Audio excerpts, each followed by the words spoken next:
The invitation arrived in a gold envelope, and the moment I saw Vincent Sterling's name embossed at the bottom, I knew exactly what he was planning. He wanted to humiliate me. He wanted revenge for what happened at the restaurant, the night I supposedly ruined his expensive white shirt, the night he threw a napkin at my face and called me worthless in front of dozens of people. What Vincent didn't know, what nobody except my restaurant manager George knew, was that I owned La Perla. I wasn't just some clumsy waitress struggling to pay rent. I was Isabella Hartwell, owner of the Hartwell Investment Group, with a net worth of $2.3 billion. But I'd learned a long time ago that money reveals people's true character, and I was about to let Vincent Sterling reveal his in the most spectacular way possible.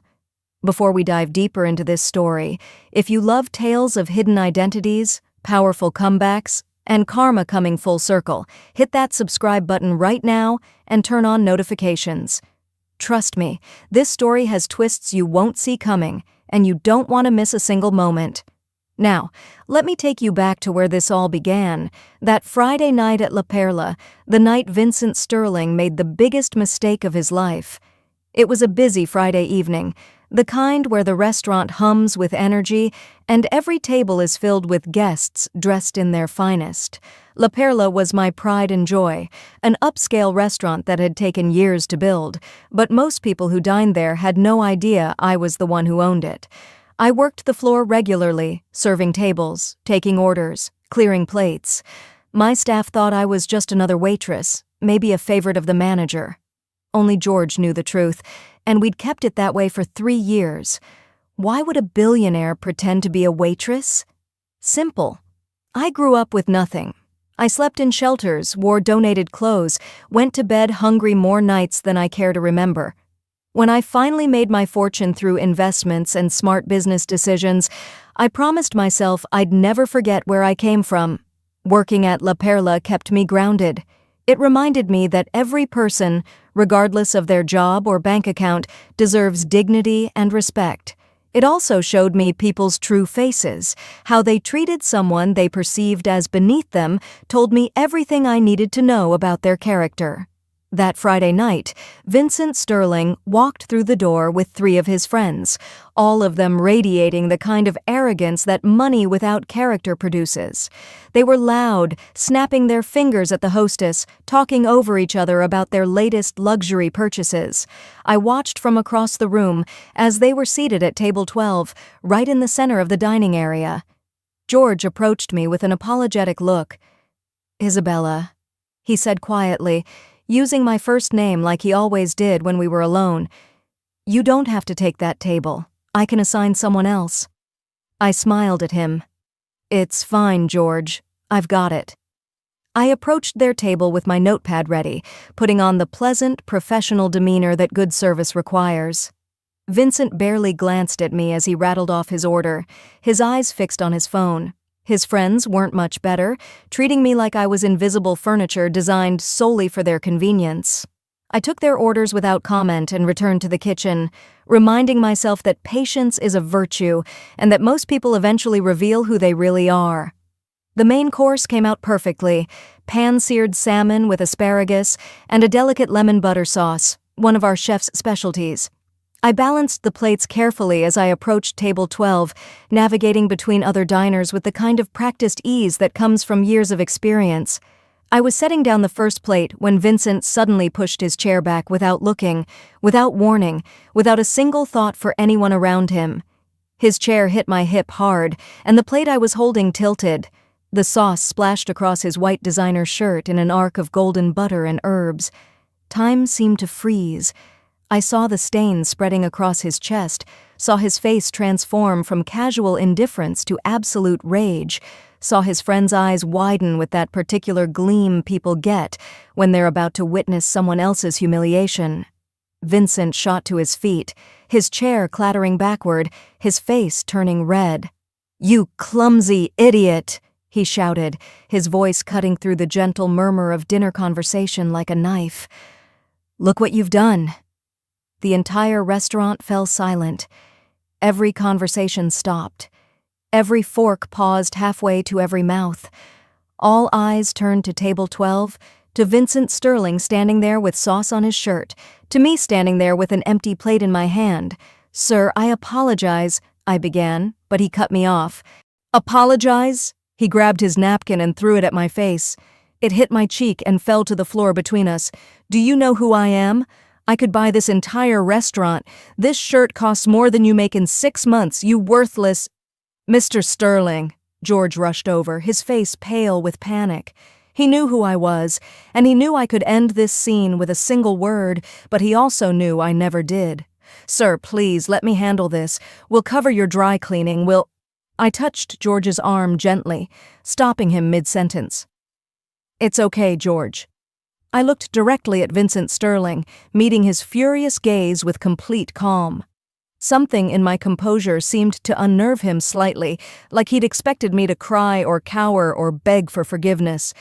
Instead, I stood there with my shoulders back and my head high, and I said in a clear, steady voice, "I sincerely apologize for the accident, sir. It was not intentional." "Accident?" One of his friends laughed. "People like you shouldn't be allowed to work in places like this. You don't have the coordination or the class." Another friend chimed in, "Vincent, you should sue. Teach her a lesson about her place in the world." Vincent sneered at me, leaning in close enough that I could smell his expensive cologne. "You'll be hearing from my lawyers, and I'll make sure you never work in this city again. People like you don't deserve to breathe the same air as people like us." He threw $200 bills on the table, not as payment for his meal, but as a dismissive gesture, like he was tossing coins to a beggar. Then he and his friends stormed toward the exit, their departure marked by loud complaints about the service, the staff, the declining quality of establishments that let just anyone work there. The entire restaurant remained silent until the door closed behind them. Then, slowly, the whispers began. But they weren't all what Vincent probably expected. Several guests approached me quietly, telling me they'd witnessed the whole thing and knew it wasn't my fault, that his chair had caused the accident. One older woman touched my hand and said, "You handled that with more grace than he deserved, dear." I smiled at her, thanked her, and continued my shift. George kept giving me worried looks, but I just shook my head. Later that night, after the restaurant closed, he found me in the office reviewing reservation books. "Miss Isabella," he said, "are you all right? I've never seen anyone treated so badly." "I'm fine, George." I looked up at him. "Vincent Sterling just showed me exactly who he is. That's valuable information." 3 days later, the gold envelope arrived at the restaurant, addressed to me in elegant calligraphy. I opened it during my break, standing in the same office where George and I had talked that night. The invitation was embossed with silver lettering, "Sterling Foundation Annual Charity Gala." Below the formal invitation text was a handwritten note in sharp, angular writing. "You made quite an impression. I'd love to see you there. V.S." George was with me when I opened it. His face went pale. "Miss Isabella, you can't possibly be considering this." "Why not?" "It's a trap. Everyone knows Vincent Sterling forgive me, but he invites regular people to his galas to mock them. It's entertainment for his crowd. He's done it before." I held the invitation up to the light, examining the expensive paper.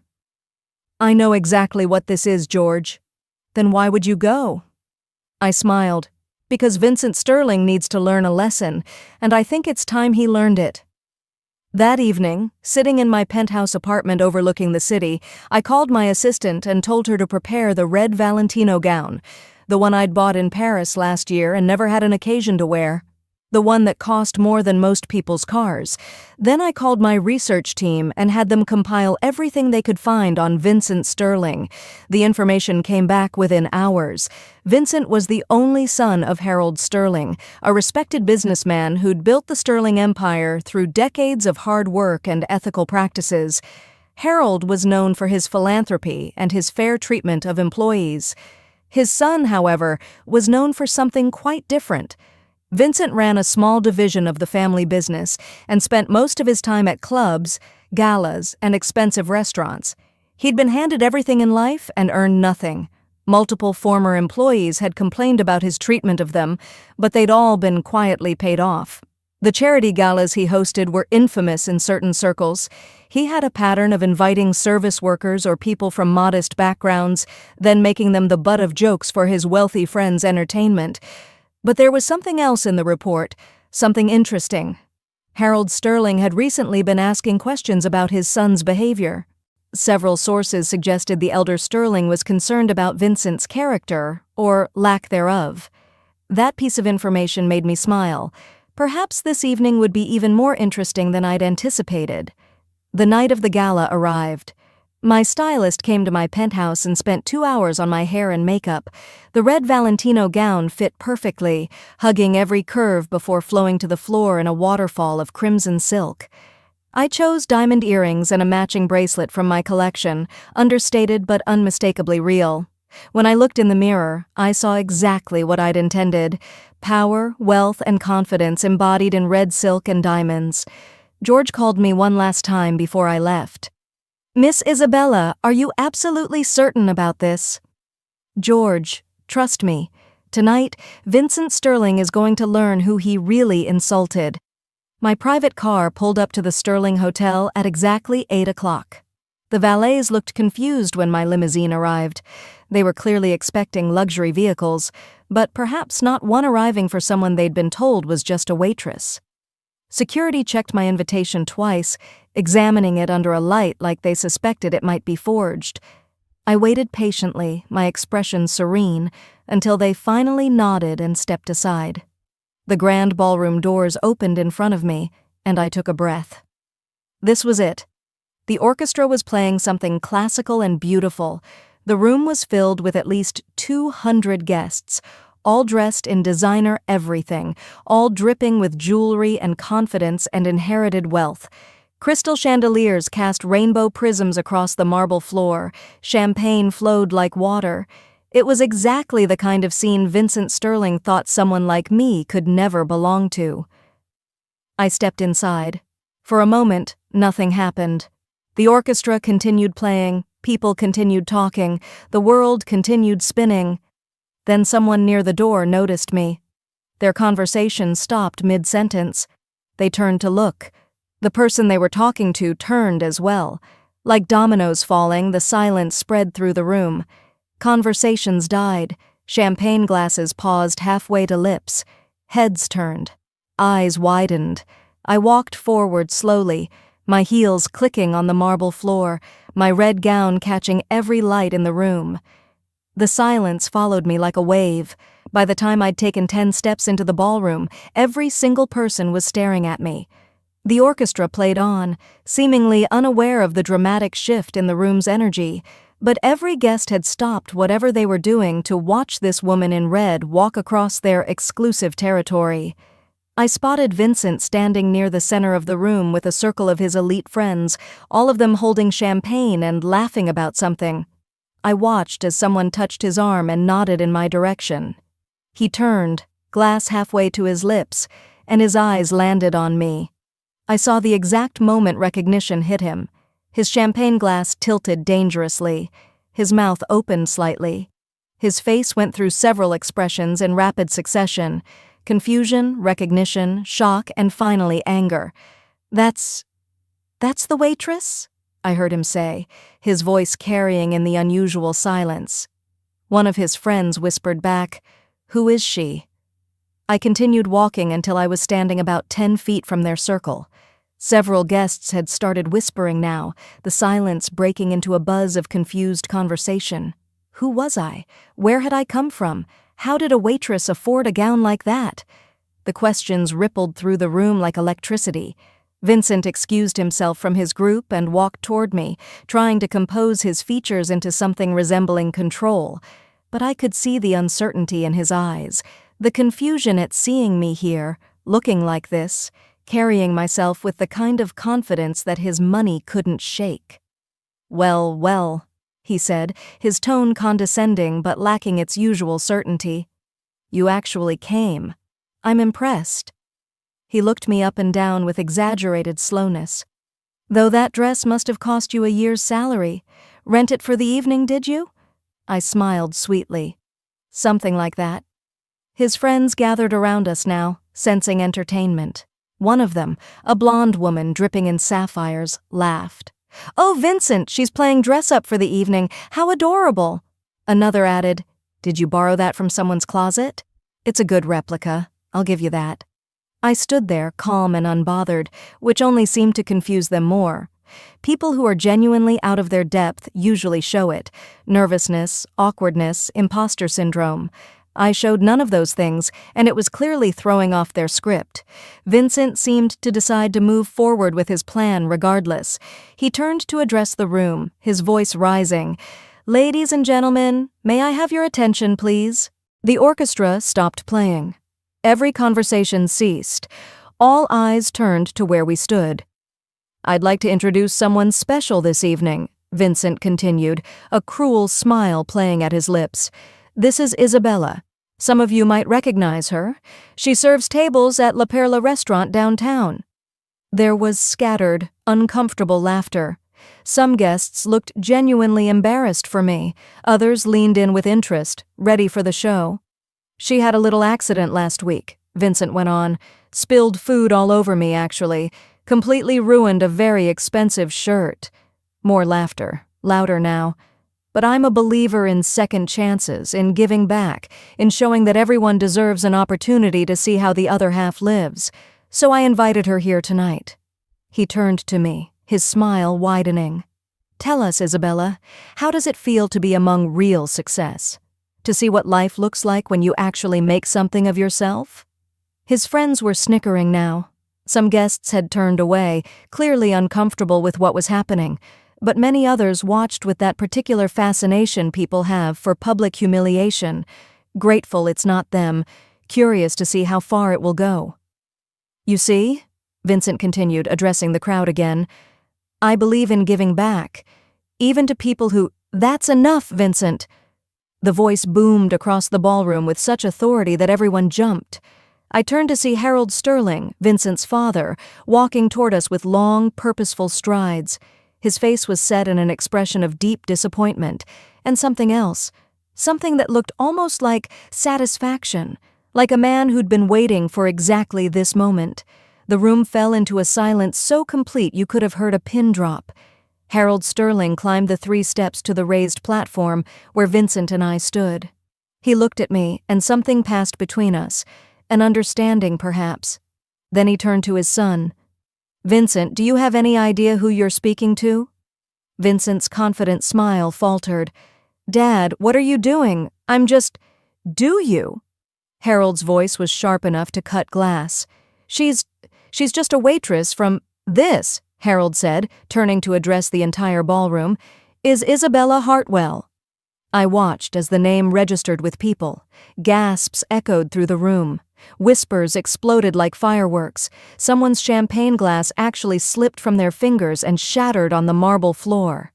"Isabella Hartwell," Harold continued, his voice carrying to every corner of the silent ballroom. "Owner of the Hartwell Investment Group. Net worth, $2.3 billion. He paused to let that sink in. "She owns La Perla, the restaurant where your son treated her with such contempt. She also owns 12 other restaurants across the country. And Vincent—" Harold turned to his son, whose face had gone absolutely white. "She owns this hotel. The very building we're standing in right now belongs to Miss Hartwell." The room erupted. Gasps turned to exclamations. People pulled out their phones, presumably to look me up, to verify what they'd just heard. Vincent stood frozen, his mouth opening and closing like a fish out of water. His friends had backed away from him, suddenly very interested in the floor. Harold turned to me. "Miss Hartwell, I owe you an apology on behalf of my family." This was the part I hadn't expected. "Mr. Sterling, please, let me finish." He faced the crowd again. "I've known about Miss Hartwell's experiment, shall we call it, for a few months now.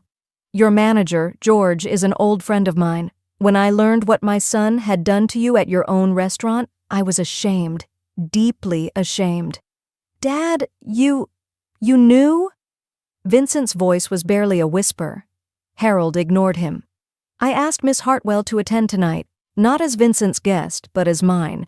I wanted to see what my son would do, whether he'd learned anything, whether he had any character beneath the privilege I've given him. He turned to Vincent, and the disappointment in his eyes was crushing. "You failed, son. Spectacularly." "I didn't know!" Vincent's voice rose desperately. "How was I supposed to know she was—" "That's exactly the problem!" Harold's voice thundered through the ballroom. "You should treat everyone with respect, not just people you think are important, not just people who can benefit you. Everyone, Vincent. Every single person you meet deserves basic human dignity." I watched as Vincent's world crumbled around him. His friends wouldn't meet his eyes. The guests were whispering, many nodding in agreement with Harold's words. Some were looking at me with new interest, with respect, with curiosity about the billionaire who served tables in her own restaurant. Harold gestured for me to take the microphone. I accepted it, looking out over the sea of faces. People who, just 10 minutes ago, had been ready to laugh at my humiliation. Now they waited to hear what I would say. "Thank you, Mr. Sterling," I began, my voice steady and clear. "I work in my own restaurant because I never want to forget where I came from. I grew up with nothing. I slept in shelters. I wore donated clothes. I went to bed hungry more nights than I can count. Every dollar I have now, I earned myself. No inheritance, no trust fund, no family connections, just hard work and smart decisions." The room was absolutely silent, hanging on every word. I served tables at La Perla to remind myself that every person has dignity, every job matters, every human being deserves respect, regardless of what they wear or where they work or how much money is in their bank account. I turned to Vincent. "You called me worthless. You threw a napkin at my face. You said I didn't deserve to breathe the same air as you. You wanted to sue me, to ruin my life, to make sure I never worked again." Vincent was trembling now, whether from anger or shame or fear, I couldn't tell. "But here's what you don't understand, Vincent." I stepped closer to him. "My worth isn't determined by my job title or my bank balance. It's determined by how I treat others, by whether I lift people up or tear them down, by whether I see humanity in everyone I meet or only in people who can serve my interests." I paused, letting my words sink in. "And by that measure," I looked him directly in the eyes, "you're the poorest person in this room." The ballroom erupted in applause. It started with a few people and grew into a thunderous ovation. Guests who'd been ready to laugh at me 10 minutes ago were now clapping for the lesson I'd just delivered. I saw several people wiping their eyes. Even the orchestra members were applauding. Harold took the microphone back. "Vincent, effective immediately, you're removed from all leadership positions in the Sterling companies." "What?" Vincent's voice cracked. "Dad, you can't. You'll start at the bottom like Miss Hartwell did. You'll work in our hotels, as staff, housekeeping, front desk, wherever we need you. Maybe then you'll learn what real work looks like. Maybe then you'll learn what respect means." Vincent looked around desperately, searching for support, for allies, for anyone who would speak up for him, but his friends had disappeared into the crowd. The guests who'd laughed at his jokes earlier now looked at him with a mixture of pity and disgust. He was alone in a room full of people, and that loneliness was entirely of his own making. I handed the microphone back to Harold and prepared to leave. I'd said what I needed to say. The lesson had been delivered. There was nothing more for me to do here. "Miss Hartwell," Harold caught my arm gently as I turned to go. "I hope you'll accept my sincere apology. And perhaps, would you consider a partnership? The Sterling Foundation could benefit greatly from your wisdom and perspective." I considered him for a moment. Harold Sterling was nothing like his son. He'd orchestrated this entire evening not to humiliate me, but to teach Vincent a lesson his father had clearly been trying to teach him for years. There was integrity in that. "Let's talk next week," I said. "I think we might be able to do some good work together." He smiled with genuine warmth. I'd like that very much. As I walked toward the exit, guests parted to let me through. Many approached to introduce themselves, not with the condescension they'd shown earlier, but with genuine respect. They wanted to know about my business, my philosophy, my story. Several handed me cards, suggesting lunch meetings and potential partnerships. The same people who'd been ready to laugh at the poor waitress now couldn't wait to be associated with the self-made billionaire. I glanced back once before leaving the ballroom. Vincent stood alone on the platform where he'd planned my humiliation, his face a mask of shock and defeat. His father had moved away to speak with other guests. The orchestra had started playing again. The party continued as if the dramatic scene had never happened, as if Vincent Sterling hadn't just been publicly dismantled in front of everyone he'd tried to impress. In my car, pulling away from the Sterling Hotel, my hotel, I let out a long breath. The city lights blurred past the window as my driver navigated the streets. I thought about Vincent's face when he realized who I was. I thought about Harold's disappointment in his son. I thought about all the guests who'd witnessed everything. But mostly, I thought about why I'd done this. Not for revenge, though I won't lie and say there wasn't satisfaction in it. Not for money or business connections, though those might come. I did it because someone needed to show Vincent Sterling that his wealth didn't make him better than anyone else, that his money couldn't protect him from the consequences of treating people like they were beneath him, that the waitress serving his coffee might be the CEO he's trying to impress, and that everyone deserves to be treated with basic human respect. People always ask me why I hide my success, why I work as a waitress in my own restaurant when I could be doing anything else. Tonight was exactly why. Money doesn't change who people are. It reveals them. It strips away the polite masks we wear and shows what's underneath.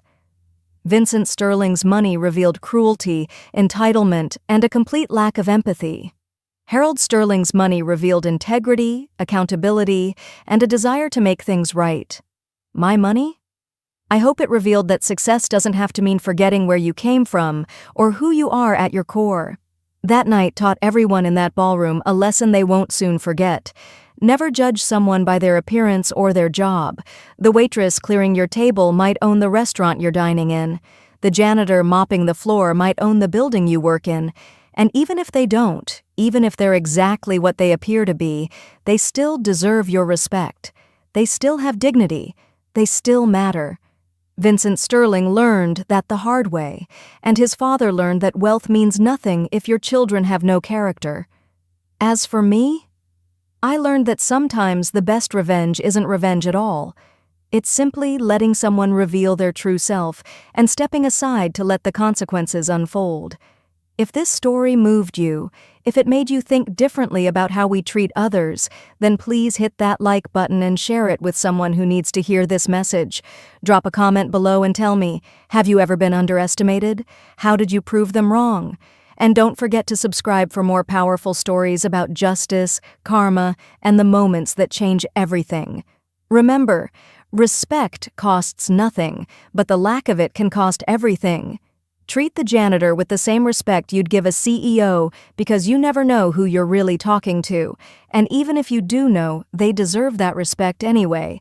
Until next time, I'm Isabella, reminding you that true wealth isn't measured in dollars, it's measured in character. Thank you for listening to my story.